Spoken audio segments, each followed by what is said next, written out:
Penggerak Angkatan 11 Kabupaten Labuhan Batu Selatan. Perkenalkan, saya Tio Masni Magdalena Simbolon dari UPTD SDN 13 Rangkapayung berperan sebagai supervisor. Saya Hotmauli Situmorang dari SMA Negeri 1 Sekanan berperan sebagai coach. Saya Santi Asrina Batubara dari UPTD SD Negeri 15 Sabungan berperan sebagai coaching. Pada kesempatan ini, kami akan membuat tugas demonstrasi konseptual modul 2.3 coaching untuk supervisi akademik dengan menggunakan model Alur Tirta. Selamat menyaksikan! Halo Buli, bagaimana kabarnya? Kabar baik, Bu Tio baik? Baik Buli. Baiklah Buli, saat ini kita akan praktik coaching. Namun sebelum kita memulai praktik coaching, Buli berperan sebagai apa ya nanti? Saya berperan sebagai coach. Lalu nanti Bu Santi sebagai coach ya Buli? Ya benar Bu. Oke, sebelum kita memulai melakukan coaching, sebagai langkah awal saya terlebih dahulu memberikan beberapa pertanyaan kepada Buli. Pertama-tama saya akan mendiskusikan tentang rubrik penilaian kita hari ini. Baik Buli, pada coaching kita hari ini, coach dan coachee akan saya amati dan nilai sesuai dengan rubrik penilaian. Apakah coaching yang dilakukan sudah sesuai alur Tirta atau belum? Kemudian, bagaimana Ibu memberikan pertanyaan berbobot kepada coachee dan juga bagaimana coachee tersebut merespon pertanyaan dari Buli. Dan jangan lupa menyesuaikan dengan prinsip coaching ya Buli, diantaranya kemitraan, proses kreatif, dan memaksimalkan potensi.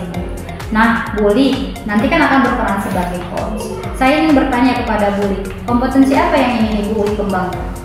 Dalam kegiatan coaching ini, kompetensi yang saya ingin kembangkan adalah yang pertama itu kehadiran penuh, kemudian yang kedua itu mendengarkan dengan baik atau menyimak dengan baik, dan yang ketiga itu memberi pertanyaan yang berbobot. Baiklah Bu Uli, dari ketiga kompetensi itu, mana yang lebih spesifik yang ingin Bu Uli kembangkan?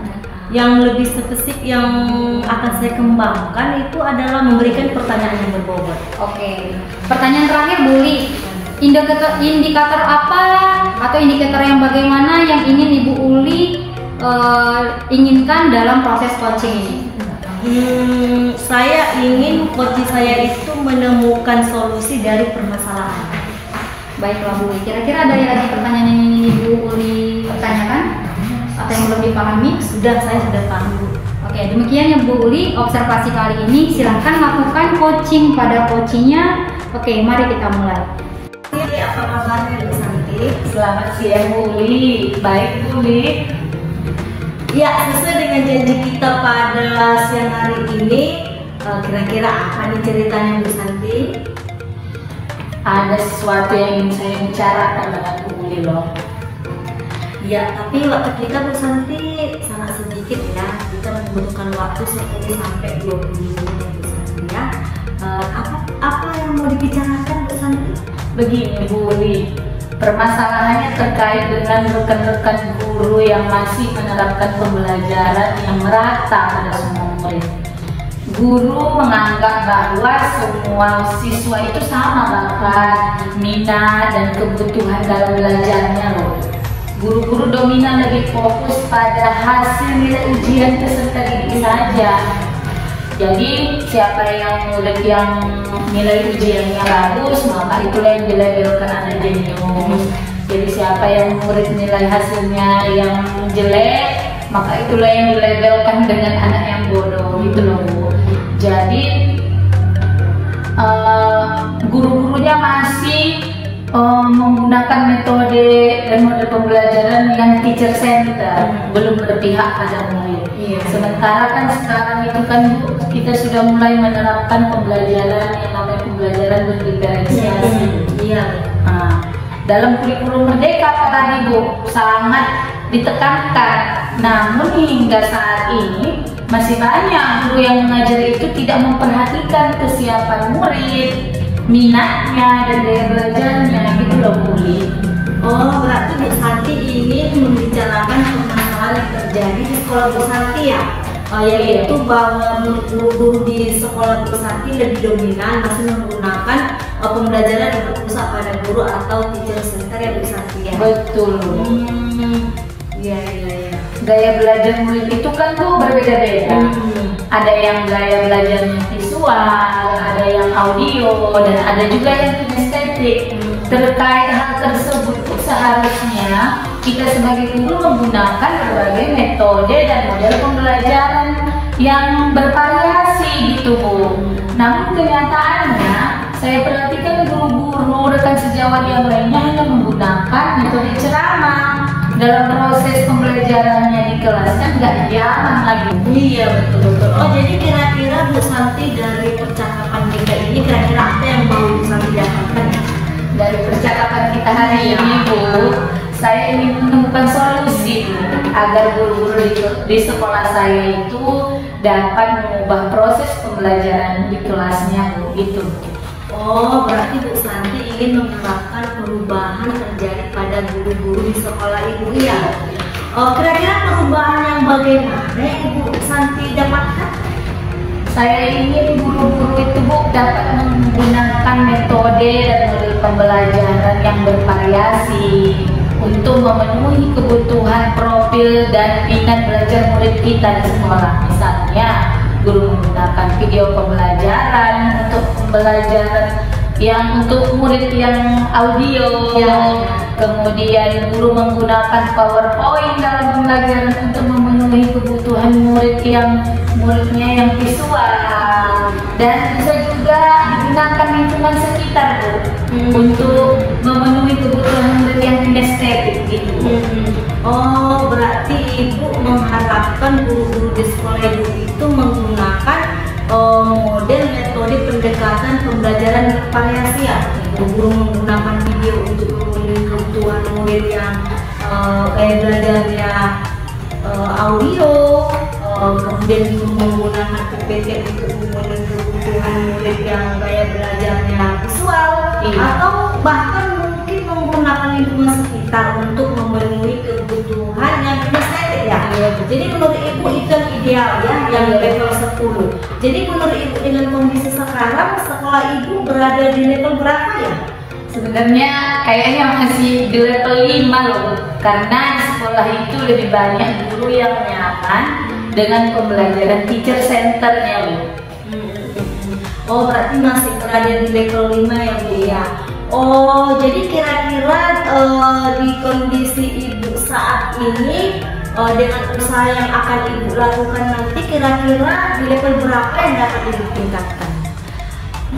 Mungkin bisa ditingkatkan sampai level 7 Bu, karena kalau ke level yang paling atas ya, kalau ke level 10, karena kan kita masih tahap awal ini Bu, mungkin masih bisa ditingkatkan 2 level lah dulu. Iya, level 7 gitu Bu.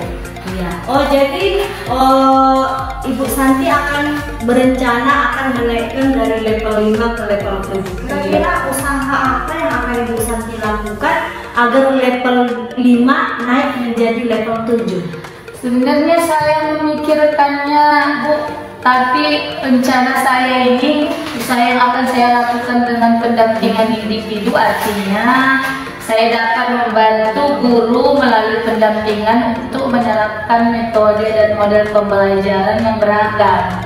Rencananya nanti saya juga akan berkoordinasi dengan kepala sekolah untuk mengaktifkan komunitas belajar di sekolah dan memasukkan berbagai praktik baik dalam program Kombel nanti di sekolah. Keren itu Bu rencananya. Jadi rencana Ibu nanti akan melakukan pendampingan secara individu bagi guru-guru ya Bu ya, dan juga akan melakukan atau berbagi praktik baik dan kegiatan Kombel. Kira-kira Bu Santi selain berbagi praktik baik dalam Kombel dan juga pendampingan individu, apa rencana yang lain yang akan Ibu laksanakan supaya terrealisasi rencana itu? Ada Bu, saya akan nanti coba berkonsultasi dengan kepala sekolah agar diadakan workshop atau pelatihan di sekolah Bu, dengan mengundang narasumber yang berkompeten untuk pengembangan kompetensi guru di sekolah, khususnya dalam mendesain pembelajaran yang bervariasi dalam penerapan pembelajaran yang berpihak pada murid. Mungkin itu tambahannya nanti. Berarti Ibu nanti akan berencana melakukan pendampingan individu, kemudian berbagai praktik baik dalam Kombel, dan juga melaksanakan pelatihan atau workshop di sekolah. Kira-kira dari 3 rencana ini Bu, rencana mana nanti yang akan Ibu duluankan yang lebih mudah Ibu laksanakan untuk meningkatkan nilai tadi ya? Menurut saya Bu, agar lebih cepat terrealisasi nanti kan Bu, berbagi praktik baik dulu melalui komunitas belajar yang ada di sekolah saya Bu. Karena kalau melalui pendampingan kan satu persatu, yang gurunya nanti satu persatu yang didampingi. Kalau mengadakan pelatihan kan Bu, prosesnya nanti agak lama dia, karena perlu persiapan yang matang, butuh dana yang lumayan, dan masih mencari narasumber yang berkompeten. Namun dengan berbagai praktik baik Bu, di Kombel, guru yang memiliki praktik baik dalam proses pembelajaran dapat didemonstrasikan langsung ke seluruh peserta Kombel, gitu maksudnya Bu. Berarti berbagai praktik baik dan kegiatan Kombel ya Bu? Iya. Kira-kira untuk melaksanakan rencana Ibu berbagi praktik baik dalam kegiatan Kombel ini, kira-kira menurut Ibu Santi siapa kira-kira yang bisa membantu Ibu ya? Ya, saya membutuhkan dukungan dan bantuan dari kepala sekolah selaku penanggung jawab Kombel Bu. Saya juga membutuhkan bantuan dari ketua Kombel dan berkolaborasi nanti dengan rekan-rekan sejawat yang memiliki praktik baik dalam pembelajarannya. Iya, luar biasa Bu Santi. Kita sudah berada di penghujung obrolan kita nih. Kira-kira apa yang Ibu Santi dapatkan dari pembicaraan kita ini Bu Santi? Oh, yang saya dapatkan apa ya Bu ya? Saya sangat bahagia hari ini Bu, karena saya sudah bisa menemukan solusi atau jalan keluar atas permasalahan yang saya hadapi terkait penerapan metode dan model pembelajaran yang beragam yang akan diterapkan dalam proses pembelajaran nanti di sekolah. Saya akan segera menemui kepala sekolah nih Bu untuk meminta izin, dukungan beliau dan petunjuk, serta mengajak 2 orang teman saya nantinya sebagai narasumber dalam berbagai praktik baik agar pelaksanaannya segera terrealisasi gitu Bu. Ya, jadi baiklah Bu Santi, kira-kira kapan Ibu mau memulainya ya, dan bagaimana caranya biar saya tahu bahwa Ibu sudah merealisasikannya? Saya akan melaksanakannya nanti Bu dalam 2 minggu ini Bu.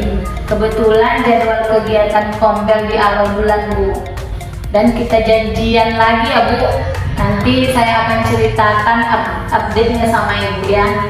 Oh iya, luar biasa Bu Santi. Baiklah Bu Santi, kapan-kapan kita janjian lagi Bu Santi ya untuk membicarakan kapan bagaimana realisasinya di sekolah Ibu. Saya tidak sabar lagi nih Bu Santi untuk menunggu 2 minggu lagi.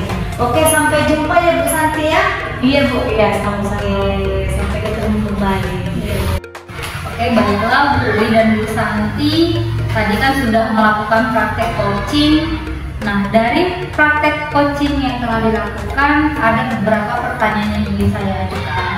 Namun sebelum itu, saya ingin menyampaikan terlebih dahulu bahwa hasil observasi yang sudah saya catat tadi. Nah, dari hasil observasi terhadap kegiatan coaching yang telah dilakukan oleh Ibu Uli dan Ibu Santi, coaching tadi sudah berjalan dengan baik dan sudah menggunakan alur cerita. Ibu tadi sudah memunculkan tujuan, identifikasi, ada rencana aksi, dan sudah muncul tanggung jawab serta solusi dari permasalahan. Nah, selanjutnya saya ingin tanyakan kepada Ibu sebagai coach. Dari hasil percakapan Ibu tadi, menurut Ibu, indikator apa yang sudah dapat dikembangkan? Ya, jadi baiklah Bu Tio, dari pembicaraan tadi dari kegiatan coaching yang sudah kami lakukan tadi, indikator yang saya kembangkan itu saya sudah dapat mengajukan pertanyaan-pertanyaan yang berbobot sehingga coach dapat menggali dan menemukan sendiri solusi dari permasalahan yang dihadapi. Oke, baiklah Bu Uli. Nah, untuk selanjutnya kompetensi apa yang ingin lebih spesifik Ibu Uli kembangkan? Kedepannya saya akan mengembangkan atau fokus pada kompetensi kehadiran penuh dan menjadi pendengar yang baik Bu Tio. Baiklah, sekian kegiatan praktik coaching kita pada hari ini. Semoga bermanfaat bagi Bu